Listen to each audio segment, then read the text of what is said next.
Guys, কেমন আছো সবাই? Welcome back to our channel সলিকুল ক্লাসরুম। তো আজকে আমি নিয়ে চলে এসেছি তোমাদের জন্য লাইফ সায়েন্সের সাজেশন। আর এই সাজেশনটা আমি তোমাদের দেবো না, তোমাদের দেবে আমাদের লাইফ সায়েন্সের টিচার শোভন কর্মকার। তো এ তোমাদের লাইফ সায়েন্সের টিচার এবং এ তোমাকে সাজেশনগুলো দিয়ে দেবে এবং ব্যাখ্যা করার জন্য আরও একজন আছেন, তিনি টেস্টের পরে ক্লাস দিতে থাকবেন। আমাদের তোমরা জানো, জেনে গেছো বা জানো হয়তো, আমরা একটা ব্যাচেলর চলছে রয়েছে বিজয়া, সেইটাতে তোমরা প্রত্যেকটা সাবজেক্টে ওয়ান শট সব এবং ইম্পর্টেন্ট কোয়েশ্চেন সব পেয়ে যাবে। সেটি শুরু হবে আমাদের 22শে নভেম্বর থেকে এবং শেষ হবে 31শে জানুয়ারি পর্যন্ত। তো চলো আজকে ভিডিও শুরু করা যাক। হ্যালো বন্ধুরা, কেমন আছো? আশা করি সবাই ভালো আছো। আমি আজকে লাইফ সায়েন্সের কিছু সাজেশন দিতে চলে। আর একটা কথা হলো বন্ধুরা, এই সোলফুল ক্লাসরুমের লাইক, কমেন্ট, শেয়ার আর সাবস্ক্রাইব করতে তোমরা অবশ্যই যেন ভুলো না। চলো ভিডিওটি শুরু করা যাক।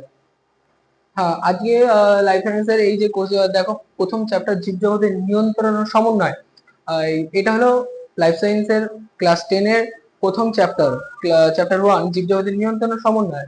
জীবজগতের নিয়ন্ত্রণ ও সমন্বয় প্রথম কোশ্চেন আজকে যেটা বলবো তোমাদের হলো তোমার ট্রপিক চলন কাকে বলে। দেখো, ট্রপিক চলন লেখা যায়, ট্রপিক চলন কাকে বলে, কয় প্রকার ও কি কি। তারপর হচ্ছে পার্থেনোকার্পি কাকে বলে, ঠিক আছে। তারপরে হচ্ছে তোমার দুটি প্রকল্পিত হরমোনের নাম। দুটি প্রকল্পিত হরমোনের নাম তোমরা অবশ্যই জেনে থাকো। দুটি প্রকল্পিত হরমোনের নাম, একটা হলো অক্সিন আর একটা হলো জিবরেলিন, এই দুটো হরমোন। তারপর আসছে বৈক্ষরা অন্তঃক্ষরা গ্রন্থি কাকে বলে, পার্থক্য।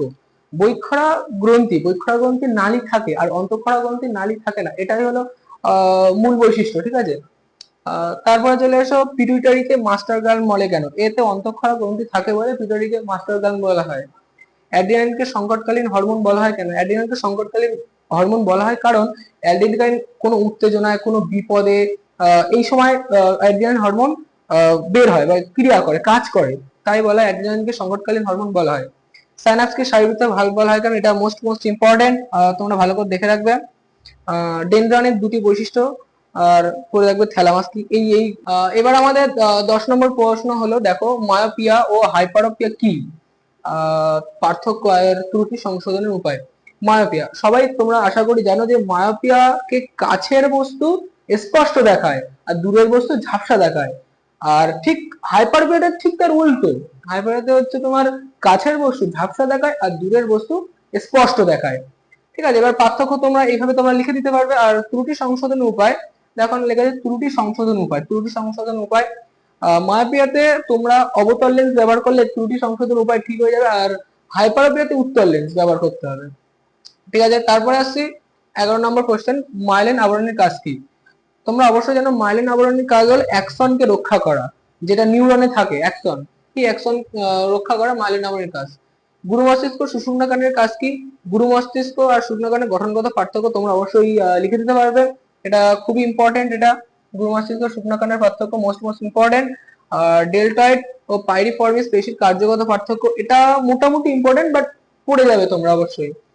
আর স্নায়ু কোষের অংশগুলি কি কি, এটা হলো ছবি সহ, এটা হলো 5 নম্বর, 5 মার্কস, 5 মার্কস। এটা ছবি সহ দিলে খুব ইম্পর্টেন্ট, এটা আসতে পারে পরীক্ষায়, তোমরা অবশ্যই এটা করে যাবে। আর তার শেষ নম্বর হচ্ছে 15 নম্বর, প্রতিবর্তক ক্রিয়া কাকে বলে।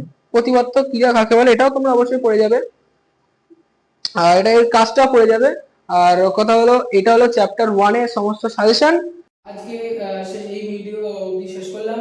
দেখা হচ্ছে তোমাদের পরবর্তী ভিডিওতে। পরবর্তী ভিডিও চ্যাপ্টার 2, চ্যাপ্টার 3, 4, 5, এই 4টে চ্যাপ্টার নিয়ে আমরা আসতে চলেছি।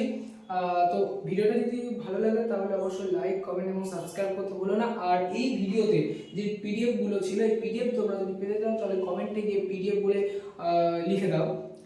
আজকে এই অবধি, দেখা হচ্ছে তোমাদের পরবর্তী ভিডিওতে চ্যাপ্টার 2 নিয়ে।